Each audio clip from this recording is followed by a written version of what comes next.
Some things in the desert are better left buried. You learn that quickly when you live in the shadow of the Argus Range, a place where the sun bleaches bones white in a week and the silence is so heavy it rings in your ears. Captain Caleb Vance, a retired combat engineer from the Gulf War, moved out here 20 years ago to forget the sound of explosions. He bought 40 acres of nothing but dust, scrub brush and solitude. He thought he knew every square inch of his land. He thought he was alone, but he was wrong. He had a Doberman named Echo, a dog with ears like radar dishes and a temperament that didn't tolerate nonsense. When Echo started barking at a patch of empty sand, at exactly 03 a.m., 3 nights in a row, Caleb didn't yell at the dog, he didn't ignore it. He grabbed his seismic sensors and his rifle, because Caleb knew something most people don't. The desert doesn't talk unless something is trying to wake up. My name is Hudson. If you value stories of loyalty, sacrifice, and real-life struggles, subscribe to the channel. Let's begin the story. Caleb Vance was a man of precision. Even at 65, his routine was calibrated like a Swiss watch. He woke up at 500, checked the perimeter fence, inspected the solar array, and drank his coffee black while watching the sunrise paint the Panamint Valley in shades of purple and gold. His cabin wasn't a shack. It was a reinforced structure he had built himself, designed to withstand the harsh winds and the searing heat. His only companion was Echo. Echo was a 90-pound Doberman pinscher, black as a moonless night with cropped ears and eyes that missed nothing. Echo wasn't a pet. He was a working dog. He patrolled the fence line with the seriousness of a sergeant on duty. For 5 years, the routine was unbroken, until last Tuesday. It started at 03 a.m. Caleb was asleep, a light sleeper by habit. He woke up not to a noise, but to the feeling of the bed shifting. Echo had jumped off the mattress. Caleb lay still, listening. He heard Echo's claws clicking on the wooden floorboards, moving toward the back door. Then a low, guttural growl. Not the growl of seeing a coyote. That was high and sharp. This was deep, vibrating. Caleb grabbed the .45 he kept on the nightstand and walked to the door. He opened it. Echo bolted out into the dark. He didn't run to the fence. He didn't run to the trash cans. He ran about 50 yards into the open desert, stopped dead in a patch of featureless sand, and started barking. Woof, woof, woof. Rhythmic, steady, like he was barking at a rhythm. Caleb flipped on the floodlights. The beam cut through the darkness, illuminating the dog, and nothing. Just sand, a few creosote bushes. Echo, secure, Caleb commanded. The dog ignored him. That never happened. Echo was barking at the ground. He would bite at the sand, then bark again. Caleb walked out there, barefoot and armed. He scanned the horizon for intruders. Nothing. He looked at the ground. No snake holes, no disturbances. "What is it, buddy?" Caleb whispered, kneeling down. Echo looked at him, whined, and then pressed his ear to the sand. Caleb placed his hand on the ground. It felt cool, normal. He dragged the dog back inside, confused. The next night, Wednesday, exactly at 03 a.m., it happened again. Echo woke up, ran to the exact same spot, not a foot to the left or right, and barked until Caleb came out.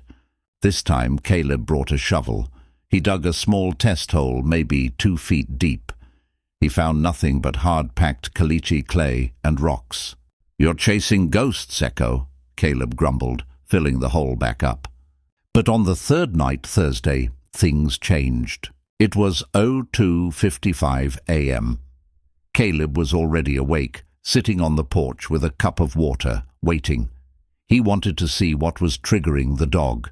At 02:59, the silence of the desert was absolute. At 03:00, Echo stood up. The hair on his back formed a rigid ridge. He didn't run this time. He stood on the edge of the porch and let out a single terrified howl.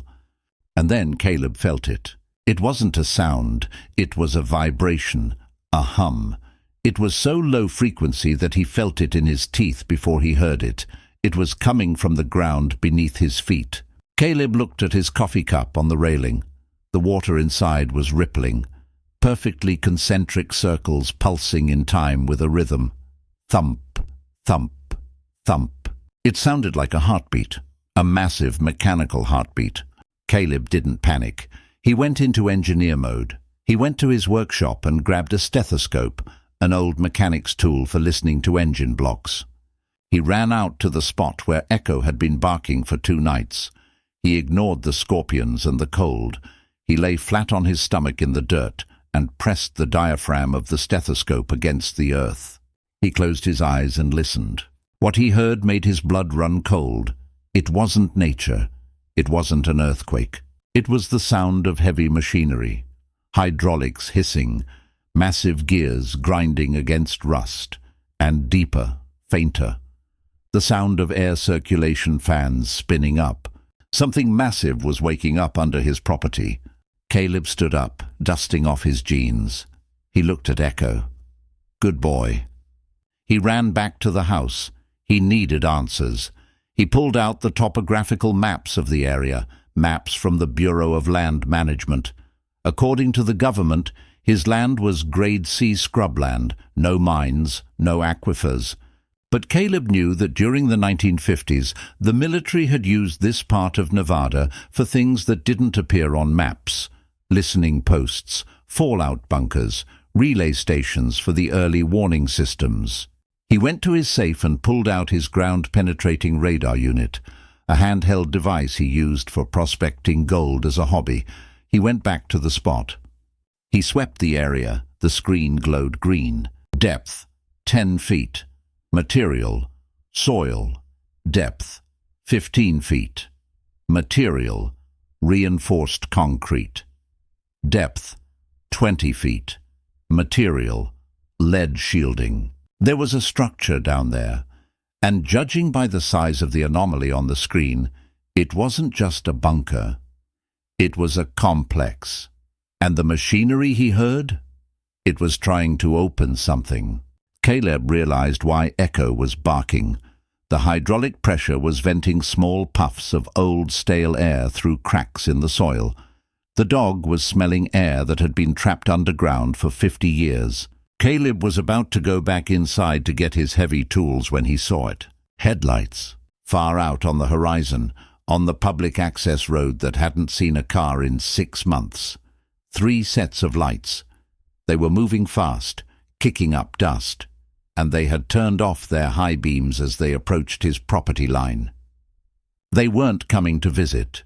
They were coming to the source of the signal. Caleb looked at the spot on the ground. The vibration was getting stronger. Whatever was down there had sent a signal, and now the cleanup crew was arriving. He looked at Echo. The dog was showing his teeth, staring at the approaching lights. "We got company, Echo," Caleb said, racking the slide of his .45, "and they aren't selling cookies." Caleb ran to the house, but he didn't go inside. He went to the breaker box on the side of the cabin and killed all the lights. He grabbed his night vision binoculars and his AR-15 from the gun rack. He wasn't going to wait to be asked questions. He was going to secure the high ground. He scrambled up the rocky outcrop behind his cabin, Echo moving silently beside him. He lay prone in the rocks, watching his own front gate. The 3 vehicles stopped at his no trespassing sign. They were black SUVs, completely unmarked. 4 men got out of the first car. They weren't wearing uniforms. They were wearing tactical gear, but no flags, no patches. They were holding suppressed rifles. One of them held a device in his hand, looking at a screen, then pointing directly at the spot in the desert where Echo had been barking. "Target acquired," Caleb heard the man's voice drift over the wind. "The vent is opening. Secure the homeowner." Caleb tightened his grip on his rifle. They thought he was just an old man sleeping in a cabin. They didn't know he was watching them from the rocks, and they certainly didn't know that he had rigged his perimeter fence with trip flares for exactly this kind of rude awakening. Combat engineering is the art of changing the landscape to kill your enemy before he even sees you.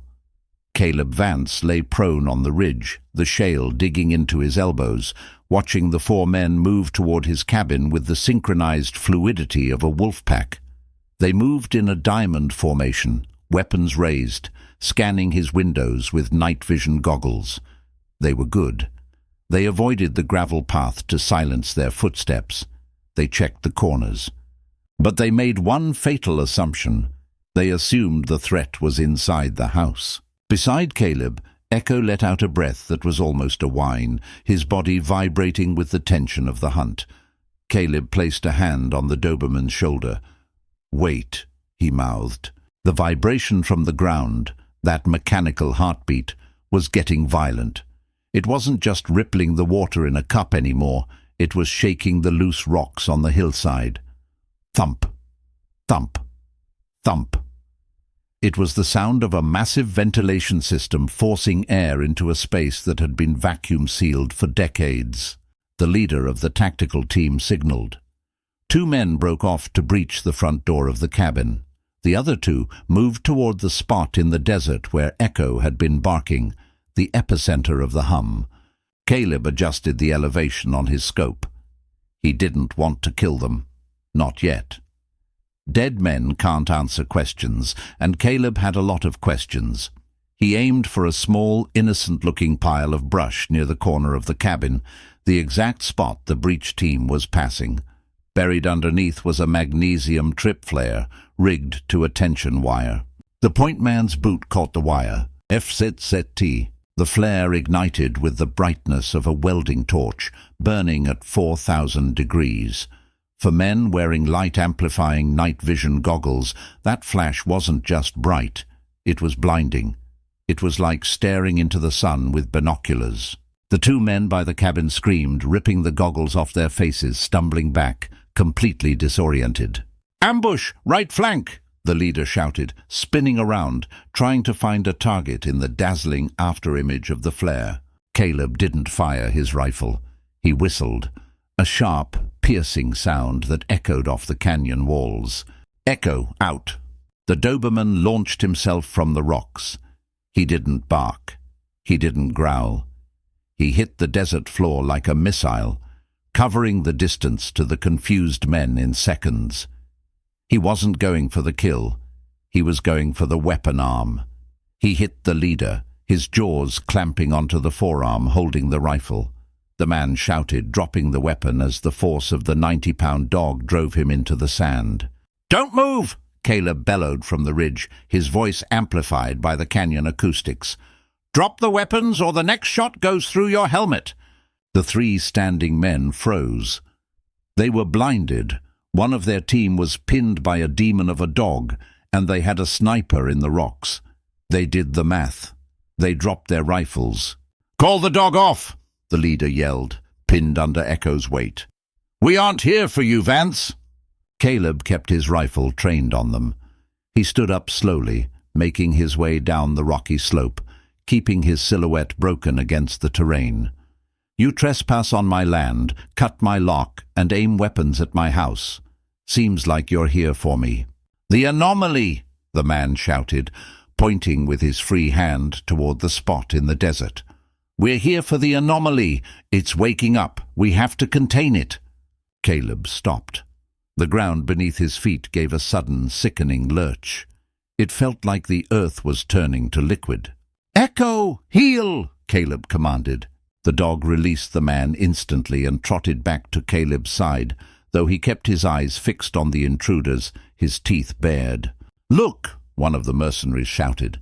Caleb looked toward the spot where Echo had been barking for 3 nights.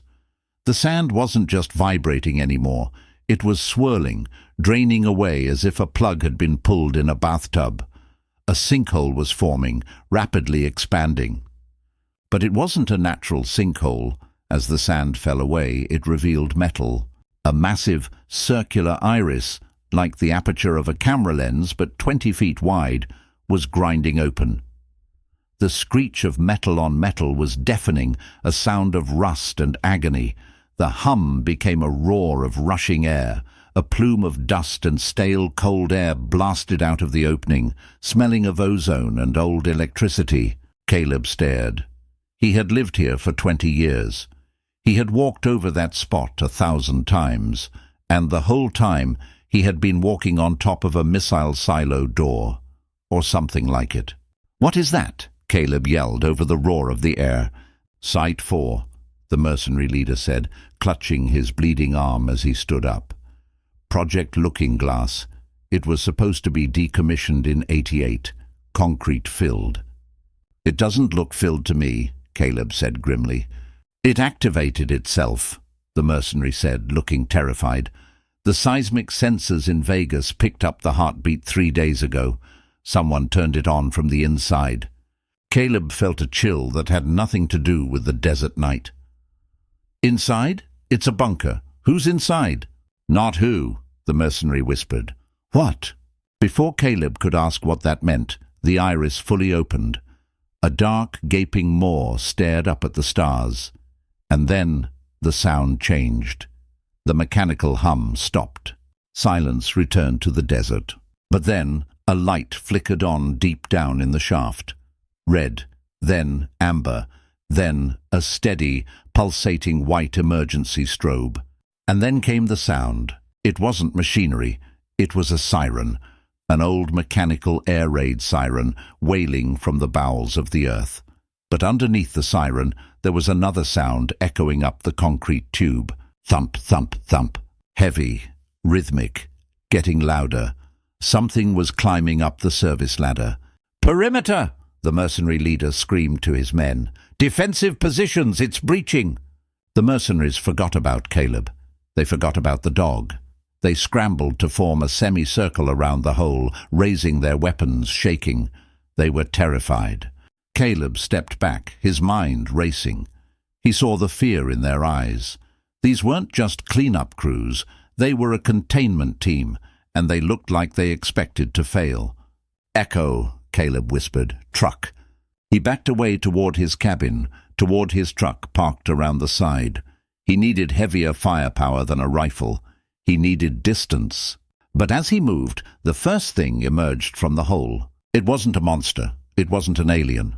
It was a man, or at least, it had been. He was wearing a tattered flight suit from the 1960s, covered in grease and dust. He climbed out of the hole with jerky, unnatural movements. He stood on the edge of the silo, swaying. He looked at the mercenaries. He looked at Caleb. His eyes were covered by heavy, dark goggles. His skin was pale, almost translucent, veined with black lines. "Sight secure," the figure rasped. The voice sounded like dry leaves skittering on pavement. "Protocol, Omega." "Identify yourself," the mercenary leader shouted. The figure tilted its head. It raised a hand. In its grip was a device, a heavy, bulky remote control with a thick antenna. "Protocol, Omega," the figure repeated, and he pressed the button. The ground beneath the mercenaries exploded. Not a fiery explosion, but a sonic one. A pulse of concussive force erupted from the perimeter of the silo, knocking the 4 men backward like ragdolls. Their weapons flew from their hands. They hit the ground hard, unconscious or dead. Caleb, standing 50 yards back near the cabin, was shielded by the bulk of his truck. He felt the shockwave rattle his teeth. Echo barked furiously, backing up. The figure on the edge of the silo didn't move. He stood over the fallen mercenaries. He looked toward Caleb. He couldn't possibly see him in the dark shadows of the truck, but he turned his head with mechanical precision, locking onto Caleb's heat signature.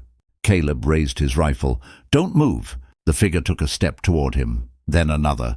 He moved with a terrifying, halting speed, covering ground faster than a human should. Caleb fired. Crack! The bullet hit the figure in the chest. Dust puffed off the flight suit. The figure stumbled back a step, but didn't fall. It didn't bleed. It just looked down at the hole in its chest, then back at Caleb. "Threat detected," the figure said. Caleb realized with horror that he wasn't shooting at flesh and bone. He was shooting at something armored, something synthetic. "Echo, go!" Caleb shouted, opening the truck door. He threw the dog into the passenger seat and scrambled into the driver's side. He turned the key. The engine roared to life. The figure broke into a run. It was sprinting now, arms pumping, moving toward the truck with the relentless pace of a Terminator. Caleb slammed the truck into gear and stomped on the gas. The tires spun, throwing gravel, and the truck fishtailed onto the access road. He checked the rearview mirror. The figure wasn't chasing him. It had stopped at the property line. It was standing there, watching him go. But it wasn't alone anymore. Out of the silo, more figures were climbing. 2, 5, 10. An army of pale, goggled figures in tattered uniforms climbing out of the grave of the Cold War. Caleb drove fast, his hands white-knuckled on the wheel. He looked at Echo. The dog was panting, staring out the back window, trembling. "We need help," Caleb said. "Real help." He wasn't going to the police. The police couldn't handle this. He was going to the only place he knew that had the firepower to deal with a platoon of unkillable soldiers. He was going to the Nellis bombing range. He had a buddy there, a colonel. But as Caleb drove, the radio in his truck, which had been turned off, suddenly crackled to life. A high-pitched squeal filled the cab, followed by a voice. It wasn't a radio DJ. It was the same dry, rasping voice of the figure from the silo. "Target, marked pursuit, engaged." Caleb looked at the dashboard. The radio was unplugged. The hum wasn't just under the sand anymore. It was in the air. It was in the electronics. And in the rear-view mirror, Caleb saw the lights of the mercenaries' black SUVs turn on. They hadn't been killed by the sonic pulse. They had been commandeered. The SUVs spun around, tires screaming, and began to chase him down the lonely desert highway. Here is the explosive finale of The Hum Beneath the Sand. If you drive fast enough in the desert, the road disappears. It becomes a blur of asphalt and fear.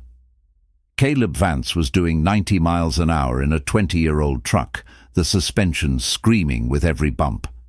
Behind him, the 3 black SUVs were closing the gap with terrifying supernatural precision. They didn't drift. They didn't swerve. They moved like they were on rails, guided by a single cold intelligence. The radio in Caleb's truck, still unplugged, screeched again. Interception, imminent, surrender, or termination. Caleb ripped the radio unit out of the dashboard with one hand, wires sparking, and threw it out the window. "I hate talk radio," he muttered. He looked at Echo. The Doberman was braced against the dashboard, growling at the rear window. The dog wasn't scared anymore. He was angry. He knew they were being hunted. Caleb knew he couldn't make it to Nellis Air Force Base. It was another hour away. These things, these sleepless soldiers, would ram him off the road long before then. He needed a kill box. He needed a place where an engineer could turn the odds. He saw the sign flash past his headlights. High voltage, Panamint substation, 2 miles. Caleb smiled, a grim, tight smile. "Hold on, Echo." He slammed on the brakes and spun the wheel. The truck drifted sideways, tires smoking, and shot off the highway onto a gravel service road. The SUVs didn't hesitate. They turned in unison, kicking up a wall of dust, pursuing him into the darkness. The substation was a grid of towering steel structures, transformers, and ceramic insulators, humming with enough electricity to power Las Vegas. It was a maze of high voltage. To a combat engineer, it wasn't a power plant. It was a giant bug zapper. Caleb smashed through the chain-link gate, the truck bouncing over the metal mesh. He drove deep into the yard, screeching to a halt between 2 massive transformer banks. "Out, now!" Caleb shouted. He grabbed his rifle and his satchel of tools. Echo leaped out, instantly taking up a guard position. The 3 SUVs roared through the broken gate. They fanned out, blocking the exit. The doors opened. 12 figures stepped out. The sleepless. They wore the tattered flight suits of the 1960s, their skin pale and veined, their eyes hidden behind black goggles. They moved with that jerky, terrifying speed. They didn't use cover. They didn't need to. They were the weapon. The leader, the one who had climbed out first, stepped forward. The air around him distorted, vibrating with the signal controlling the hive. "End of line," the leader rasped. Caleb stood in the open, rifle raised. He looked small against the towering machinery. "You boys are obsolete," Caleb yelled. "You're running on hardware that was outdated before I was born." "Superiority confirmed," the leader said. He raised his hand. The soldiers raised their stolen rifles. Caleb didn't shoot the soldiers. He turned and fired 3 rounds into the cooling fins of the massive transformer behind him. Oil sprayed out. "Echo! Ground!" Caleb screamed. He tackled the dog, covering Echo's body with his own behind a concrete barrier. The sleepless fired. Bullets chipped the concrete. But Caleb had already set the trap. He pulled a flare from his vest, the same kind he used on the fence line, lit it, and tossed it over the barrier into the spraying oil. Boom! The transformer didn't just catch fire, it arc-flashed. A bolt of blue-white lightning, millions of volts of unbridled electricity, jumped from the damaged casing. It sought the path of least resistance. The sleepless were cyborgs. They were filled with wires, servos, and old circuits. They were walking lightning rods. The arc hit the nearest soldier. He didn't fall. He stiffened, glowing from the inside out. Then the arc jumped to the next one, and the next. It was a chain reaction of destruction. The electricity danced through their formation, frying their neural networks, bursting their hydraulic lines. They shook violently, their limbs jerking in a macabre dance, smoke pouring from their ears and mouths. The sound was deafening, the crack of thunder trapped in a bottle. Then the transformer blew completely, plunging the yard into darkness, save for the burning oil. Caleb stood up, coughing, dust covering his face. Echo shook himself off, sneezing. 10 of the soldiers were down, smoking heaps of metal and flesh, but 2 were still standing. The leader and 1 guard. They were further back, shielded by the SUVs. The leader looked at his fallen squad. He looked at Caleb. He didn't look angry. He looked calculating. "Rerouting. Power," the leader said. He ripped the heavy cable from the remote control on his chest and plugged it directly into the side of the SUV. The headlights of the truck flared blindingly bright. He was using the car's battery to jump-start his own systems, overcharging his speed. He sprinted at Caleb. He moved faster than thought. He covered the 30 yards in a blink. Caleb raised his rifle, but the leader swatted it away like it was a twig. A metal hand clamped around Caleb's throat, lifting him off the ground. Caleb kicked, gasping. The leader's face was inches away. He smelled of ozone and rotting meat.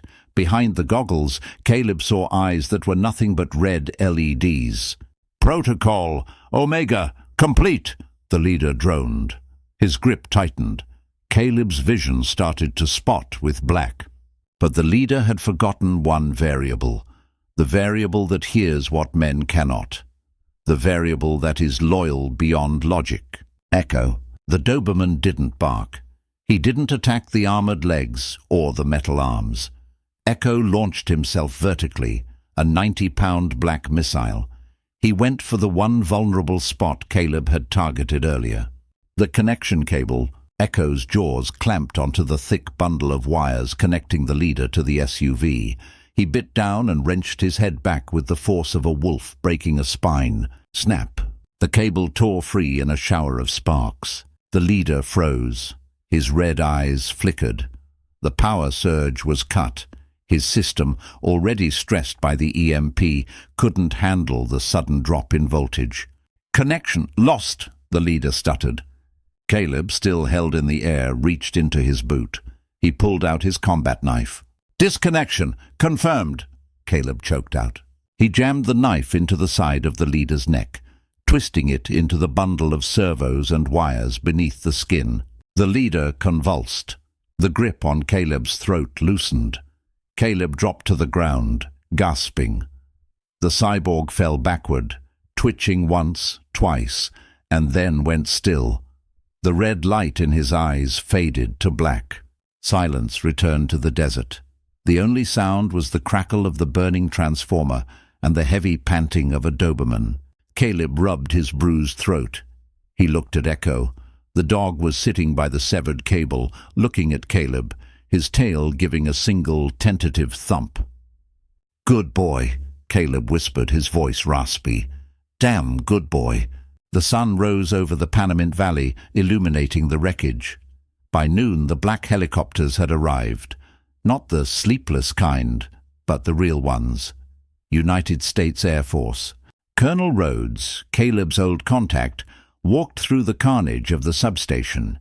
He looked at the pile of cyborg bodies, the destroyed transformers, and the scorched earth. He walked over to where Caleb was sitting on the tailgate of his truck, holding an ice pack to his neck. Echo was asleep, his head on Caleb's lap. "Vance," the colonel said, shaking his head, "you couldn't just file a noise complaint." "They started it," Caleb rasped. "Who were they, Rhodes? Cold War leftovers?" The colonel looked around to make sure his men weren't listening.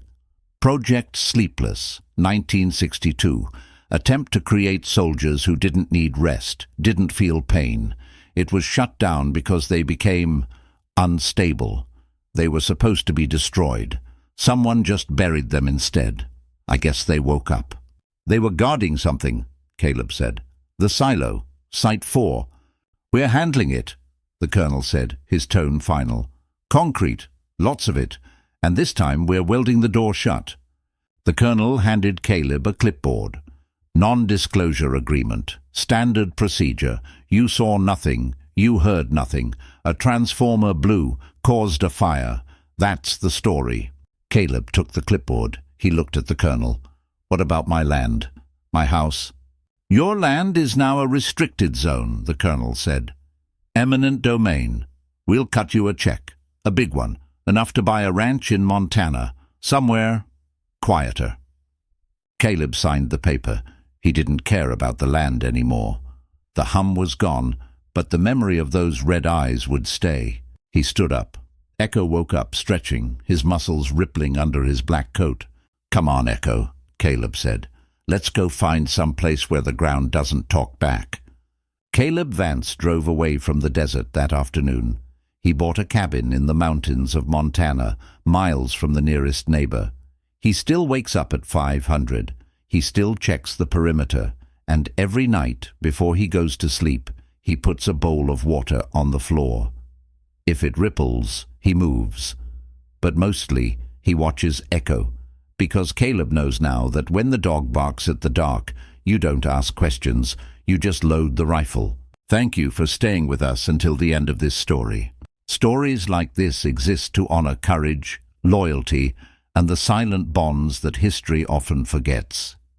Heroes are not always remembered by medals alone.